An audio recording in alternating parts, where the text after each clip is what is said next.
तो आज हम दो ऐसे श्लोकों के बारे में बात करने वाले हैं जो श्रीमद् भगवत गीता में उसकी ज़रूरत ही नहीं थी, लेकिन फिर भी संजय ने वो श्लोक कहे। दोस्तों, जो लोग संजय को नहीं समझ पाते वो कभी भी श्रीमद् भगवत गीता को नहीं समझ पाएंगे, क्योंकि संजय बहुत ही दीर्घ दृष्टि वाले थे और सूक्ष्म बातों को भी बहुत बढ़िया तरीके से वो पकड़ लेते थे। तो चलिए देख लेते हैं श्लोक कौन से हैं। उससे पहले जान लेते हैं वो श्लोक कब आए, जब भगवान ने सेना के मध्य भाग में अपने रथ को स्थापित किया और अर्जुन को कहा कि ये कौरवों को आप देख लो। अर्जुन को कहा ये कौरवों को देख लो।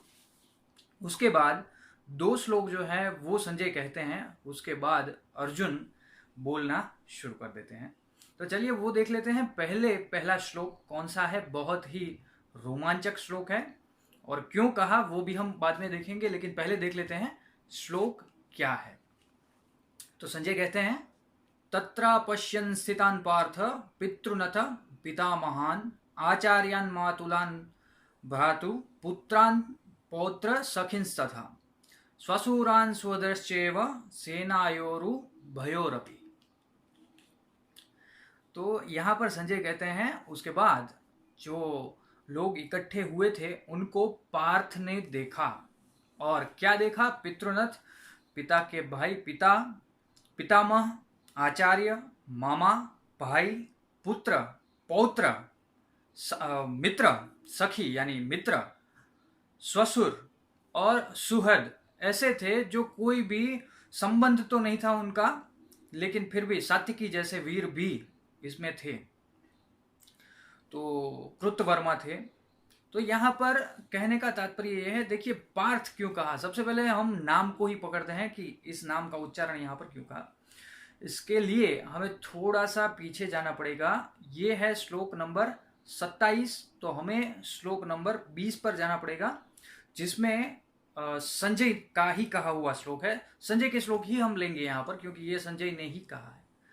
तो संजय ने कहा, अथ व्यवस्थितान् दृष्ट्वा धातराष्ट्रन् कपिध्वज प्रवृत्ते शस्त्र संपाते धनुरुधम्य पांडव। तो 20वें श्लोक में संजय ने पांडव कहा और ये 27वें श्लोक में संजय ने पार्थ कहा। तो ये क्यों कहा ये भी हम समझ लेते हैं। 26वां श्लोक है, वैसे 26-27वां श्लोक हम लेने वाले हैं। तो पार्थ कहा, तो इसका तात्पर्य यह है कि पांडु का जो पुत्र है, मतलब कि पिता के संस्कार जो है वो धनुष्य उठाना सिखाते हैं, वो शस्त्र को संधान करना सिखाते हैं, लेकिन माता के जो संस्कार है, जो पृथा नंदन है, माता के संस्कार है, वो उसकी दृष्टि में तो सारे प्रियजन स्वजन ही आते हैं। और दूसरी बात हम लेंगे यहाँ पर, दुर्योधन ने जब देखा था, ये श्लोक संजय ने क्यों कहा ये बात हम करेंगे। जब दुर्योधन ने सब कुछ देखा तो दुर्योधन ने कहा, अत्र शूरा महेश्वासा। तो यहाँ पर ऐसे ऐसे शूरवीर हैं जिसके पास महेश्वस हैं। तो उसका पूरा विवरण हमने किया है, वो देख सकते हैं आप। लेकिन यहाँ पर वो लेने का तात्पर्य ये है कि अर्जुन को यहाँ पर सारे स्वजन दिखे और दुर्योधन को यहीं पर, यही जगह पर स्थित सारे के सारे महारथी और महेश्वास धारक दिखे। और दुर्योधन ने कहा, भवान भीष्मस्य कर्णस्य। तो दुर्योधन को यहाँ पर अजर अमर योद्धा दिखे, अजय योद्धा दिखे, लेकिन अर्जुन को तो यहाँ पर सिर्फ स्वजन ही दिखे।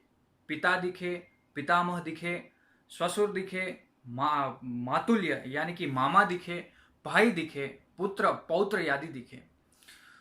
तो दोनों की दृष्टि में कितना फर्क है, धृतराष्ट्र की दृष्टि में और पार्थ की दृष्टि में। मतलब कि दुर्योधन यानी कि जो आपके संस्कार हैं, धृतराष्ट्र के जो संस्कार हैं और माता कुंती के जो संस्कार हैं, वो दोनों संस्कारों का कंपैरिजन यहाँ पर करवाना चाहते हैं संजय। वैसे ये श्लोक की जरूरत ही नहीं थी, क्योंकि आगे के श्लोक में ही अर्जुन जो है वो कहते हैं, दृष्ट्वा स्वजनम, तो मैंने स्वजन को देखा। और उसके आगे के श्लोक में भी, श्लोक 34 या 36वें श्लोक में कहते हैं, अर्जुन स्वयं कहते हैं कि मैंने आचार्य, पितर, पुत्र और पितामह वगैरह स्वजन को देखा। तो तो ये इतना लंबा चौड़ा खींचने की जरूरत ही नहीं थी, लेकिन संजय जो है वो धृतराष्ट्र को ये महसूस करवाना चाहते हैं कि आपके पुत्र और कुंती के पुत्र में कितना फर्क है।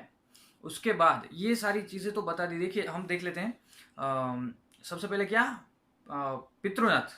तो भूरिश्रवा जो सोमदत्त के पुत्र थे वो पांडु के भाई थे, तो पिता समान ही थे।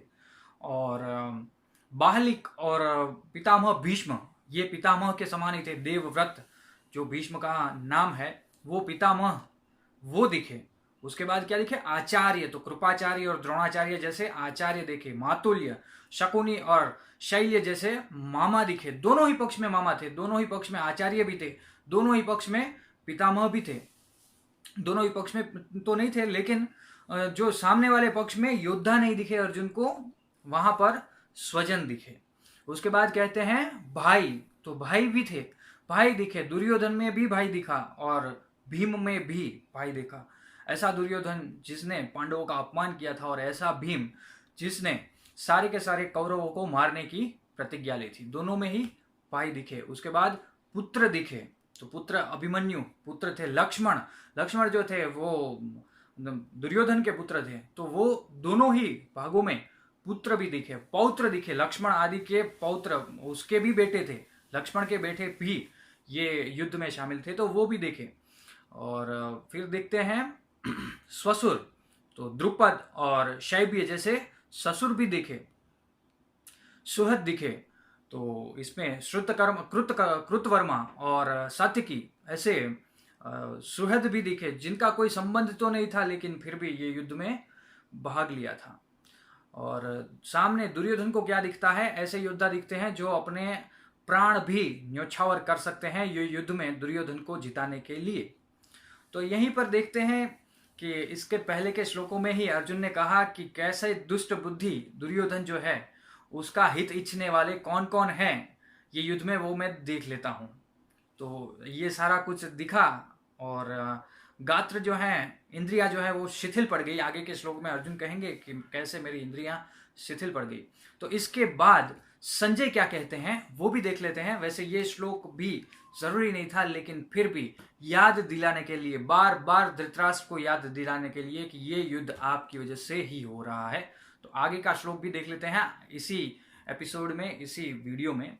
तो क्या कहते हैं संजय, तान समीक्ष्य कौन्तेय सर्वान् बंधु व्यवस्थितान कृपया पर्याविष्टो विषीदन्नि दमब्रवीत।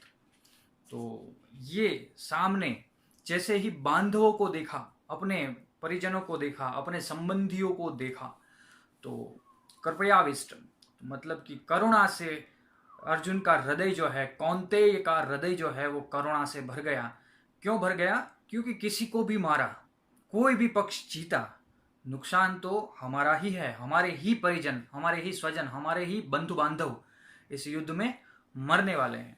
तो ऐसे ही विषाद युक्त हो गए, उसका हृदय जो है, अर्जुन का हृदय जो है वो विषाद युक्त हो गया। विषाद युक्त होके ये वचन जो है वो कहे। तो वो वचन जो है वो क्या वचन कहे श्री कृष्ण को, वो आगे के श्लोक में हम देखेंगे। यहाँ से पूरा ही अर्जुन विषाद योग शुरू होता है, अंत तक अर्जुन जो है अपना विषाद व्यक्त करते हैं इस अध्याय में। तो आगे के श्लोक से हम अर्जुन विषाद योग जो है उसकी शुरुआत करेंगे। तो ये विवरण आपको कैसा लगा, ये निरूपण आपको कैसा लगा, इसकी कमेंट जरूर से कीजिएगा। और श्रीमद् भगवद गीता का प्रचार प्रसार करने के लिए ये वीडियो को ज़्यादा से ज़्यादा शेयर भी कीजिएगा दोस्तों। और कमेंट तो आप करेंगे ही। अगर वीडियो अच्छा लगता है तो वीडियो को लाइक कर दीजिए, अगर नहीं अच्छा लगता है लाइक मत कीजिए, कोई बात नहीं, लेकिन वीडियो को एटलीस्ट 4 लोगों तक शेयर जरूर से कर दीजिएगा, ताकि हम श्रीमद् भगवद गीता का प्रचार प्रसार जो है वो कर सके। आज के लिए बस इतना ही, बहुत जल्द एक नए वीडियो के साथ मिलेंगे। तब तक के लिए नमस्कार, जय श्री कृष्ण। और याद रखिए परिजनों, मैं हूं पार्थ जोशी और आप देख रहे थे सत्य का सब्सक्रिप्शन। धन्यवाद परिजनों, जय श्री कृष्ण।